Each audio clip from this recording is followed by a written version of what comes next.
Olá, eu sou a professora Deisiane Cardoso da Cruz e no vídeo de hoje eu irei apresentar meu trabalho de conclusão de curso em pós-graduação em Linguística Aplicada da Universidade Federal do Mato Grosso do Sul, intitulado Narrativas Fantásticas, Poder das Histórias na Diversidade Cultural e no Ensino de Línguas. Tendo como tutor o professor Carlos Eduardo, nós tomamos como base o documento curricular do Estado do Pará, voltado para o ensino médio. O código ensino médio pode ser, no caso, pode ser trabalhado do primeiro ao terceiro ano, mas a nossa proposta é para os alunos do terceiro ano do ensino médio.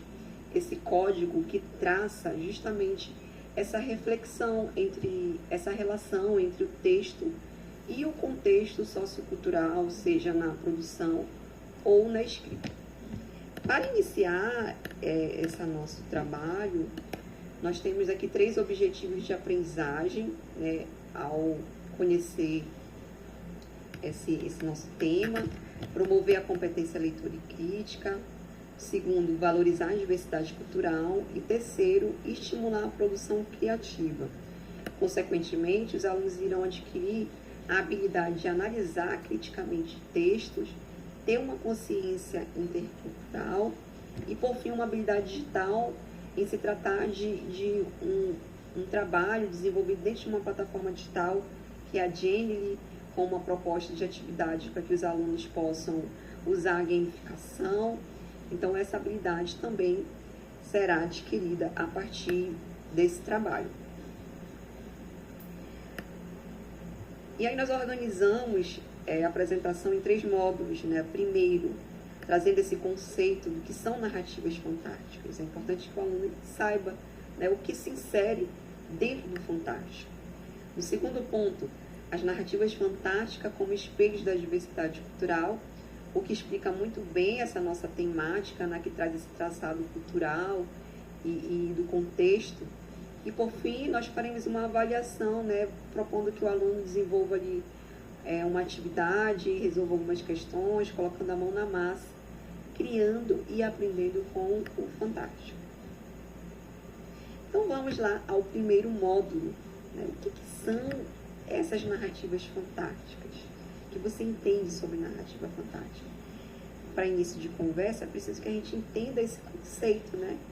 Esse termo, narrativa fantástica ou literatura fantástica, ela tem como origem etimológica o grego fantasticos, que significa fantasia, e também tem uma influência do latim fantástico, né, que se refere justamente às histórias que nós tivemos contatos, que inclui elementos, personagens ou acontecimentos mágicos que nós podemos entender como inexplicável ou impossíveis ou sobrenaturais.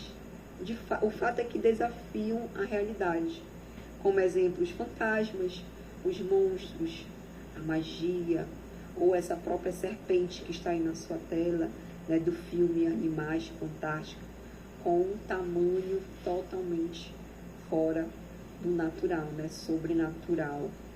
E aí fica aí essa questão, né, de que é muito provável que você tenha tido contato com o fantástico literário, né, porque ele pode ser percebido dentro de diversos gêneros textuais, de contos, de romances, ou até as narrativas orais, né, que comumente nós ouvimos dos mais velhos, que vem encarregada de sobrenatural.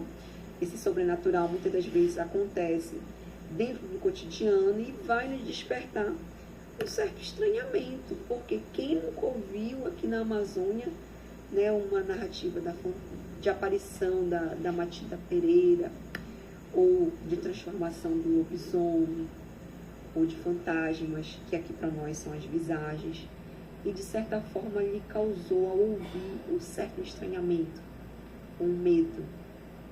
Isso é porque você está, né, experienciando o contato com o fantástico literário.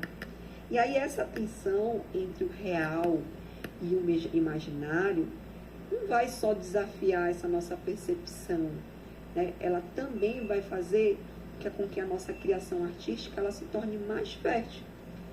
Digo isso porque diversos livros, ou filmes, ou séries, entre outras obras, foram inspiradas a partir desse contato com o fantástico, sobretudo o fantástico oral, né? E aí essas narrativas orais, elas tomaram um outro significado, elas foram se ressignificando, porque foram reinventados, né, dentro de cenários onde o fantástico ele vai dialogar criticamente com a realidade. Vamos para um exemplo, né, para a gente entender melhor. Então, para a gente identificar, será que eu estou tendo contato com o fantástico?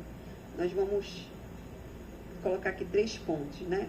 A primeira pergunta: se o evento principal dessa narrativa, ela desafia, traz algo que desafia a lei da natureza. Nossa, eu estou tendo contato com a narrativa e tem algo aqui que desafia a lei da natureza. Eu conheço a cobra, né? Um animal ali que, de acordo com a biologia, é um réptil que rasteja. Mas aqui nessa narrativa, esse animal está desafiando a lei da natureza, porque é um animal que fala, é um animal que raciocina, ou é um animal que persuade. Então está desafiando a lei da natureza. É isso o primeiro ponto que eu preciso perceber, né? Se tem um evento como este colocado.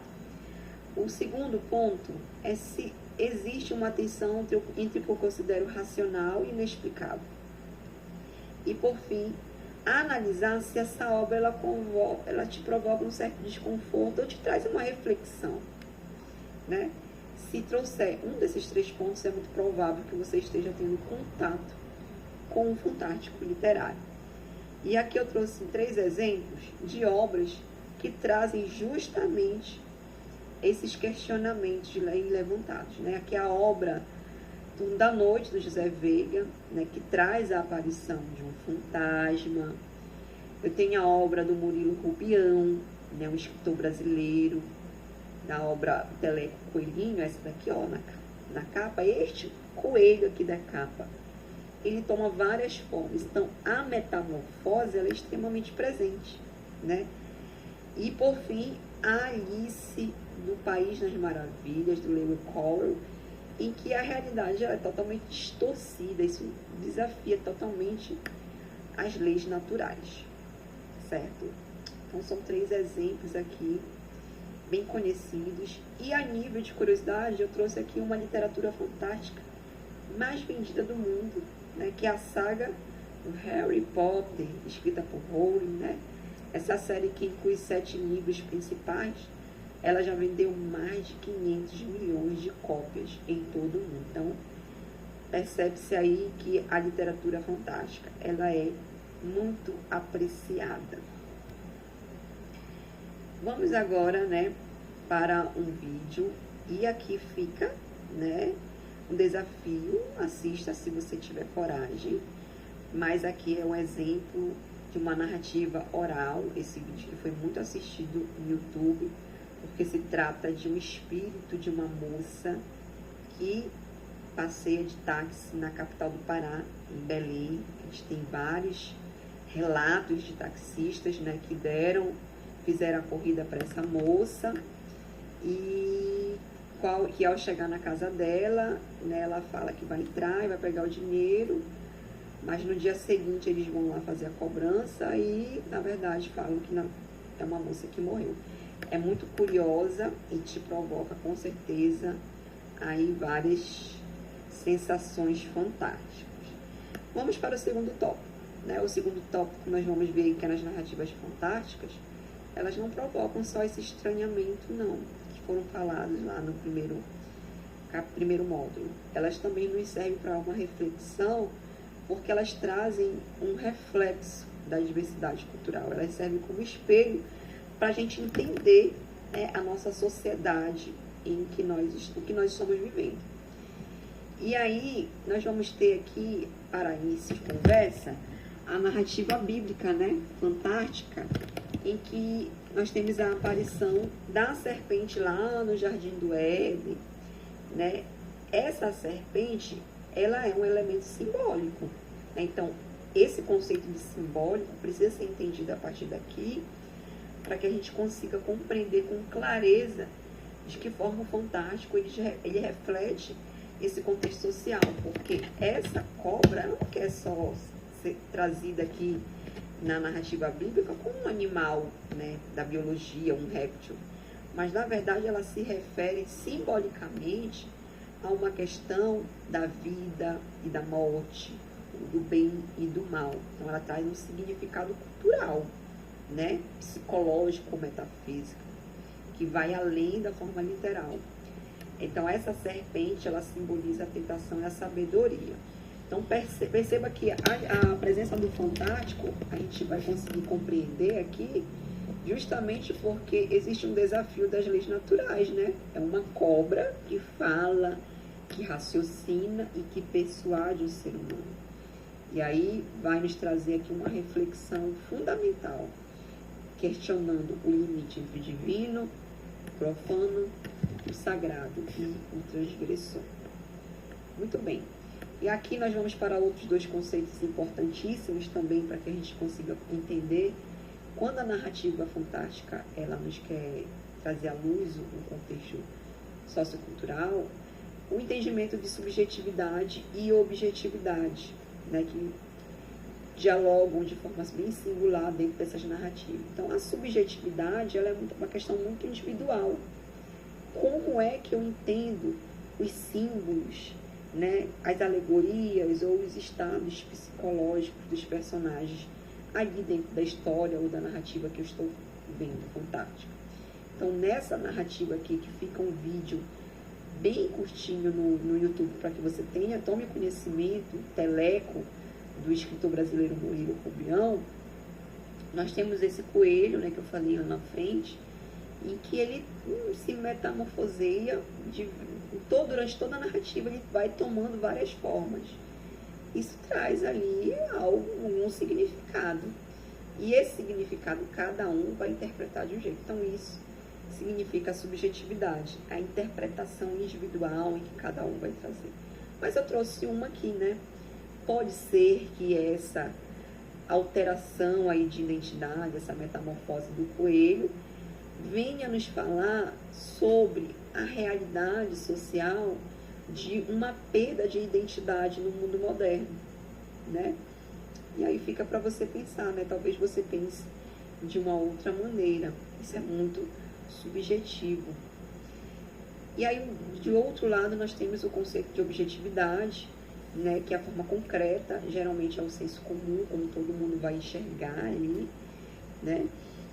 E nós podemos perceber as desigualdades e as normas culturais. Eu trouxe como exemplo aqui um poema, é uma obra de um escritor brasileiro também, Raul Bopp, né?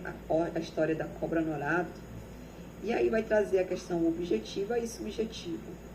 Podemos perceber aqui, ó, nesse trecho, esta é a floresta de hálito podre, parindo cobras, rios magros obrigados a trabalhar, que o meio ambiente não anda muito legal aqui não, né?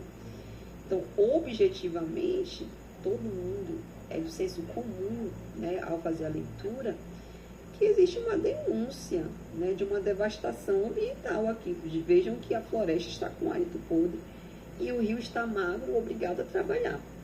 Então, isso aqui é a questão objetiva, o que provavelmente o senso comum perceberia. Agora, partindo para a questão subjetiva, é possível perceber um tom poético, né? Esse hálito podre é o quê? Aí cada um vai interpretar de um jeito, tá? E seguindo mais adiante, né? Nós temos aqui também a opção de revisar, caso você não tenha compreendido bem o conceito. Você pode clicar aqui em revisar e voltar naquela página lá, que você vai trazer de novo o conceito de subjetividade e objetividade, né? Aqui, ó, no exemplo. Se não, você pode seguir adiante, que nós vamos agora, né, perceber o fantástico espalhado aqui no mundo todo. Alguns exemplos, tá? No mapa, aqui no Brasil, nós temos o Curupira, né, que é o defensor da floresta. Na Europa, a história do Drácula, né, que traz aí a questão do medo do outro orientalizado. No Oriente Médio, o Gênio, né, que é uma crítica à escravidão, na história de Mil e Uma Noite. E por fim, nós temos aqui a Nancy, né, essa serpente que traz o símbolo da astúcia contra colonizadores. E percebam que é um símbolo que traz uma simbologia diferente, né, na África. Astúcia contra colonizadores. Talvez aqui no Brasil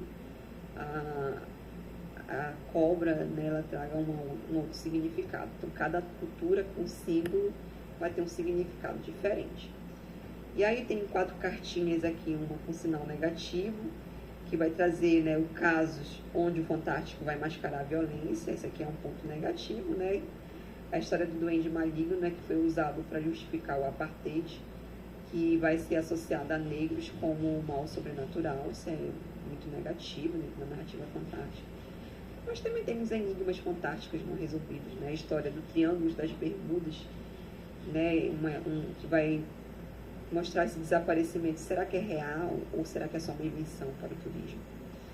Para espalhar uma notícia, um ponto positivo, né? Vamos espalhar a notícia de que o Curupira está mais vivo do que nunca, porque compartilhando essa história nós também defendemos a floresta. Por fim, um desafio crítico aqui nas cartas, né, para o aluno pensar. Se o Saci Pererê perdesse sua carapuça, ele perderia seu poder e a sua identidade? Aí, ao final, a gente volta para fazer esses questionamentos daí. E aí, finalizamos com o terceiro módulo, né, colocando aí uma proposta de atividade, mão na massa. Criando e aprendendo com o fantástico, no qual eles vão ter 30 segundos para responder aqui a primeira pergunta, se o fantástico literário sempre busca escapar da realidade sem se conectar com problemas sociais. Será que ele não se conecta com problemas sociais? Nós vimos lá na história, né, da cobra Norato que não, né, que ela está conectada a um problema social, né, como uma forma de denúncia. E aí eu colocaria aqui como falso e enviaria antes dos segundos acabarem. E aí teria como, né, o retorno, você entendeu bem aos finais, né, do tempo. E aí, segunda pergunta, o Curupira na mitologia indígena protege a floresta punindo apenas caçadores estrangeiros? E aqui, ó, enviando mais rapidamente, né, genial, porque ela não pune só os estrangeiros, é mais caçadores em geral. Mais 2 desafios, aqui a primeira cartinha, trazendo o conceito de simbologia, né, que não variam entre culturas. E aí enviando aqui, isso é falso, porque varia, né? A gente viu como exemplo na cobra, que varia. E o conceito de subjetividade, que está relacionado à maneira individual, né, de perceber e interpretar. Isso é uma verdade, né? A subjetividade, ela é muito individual. Por aqui finalizamos a apresentação do trabalho de conclusão de curso, né, da Universidade Federal de Mato Grosso do Sul.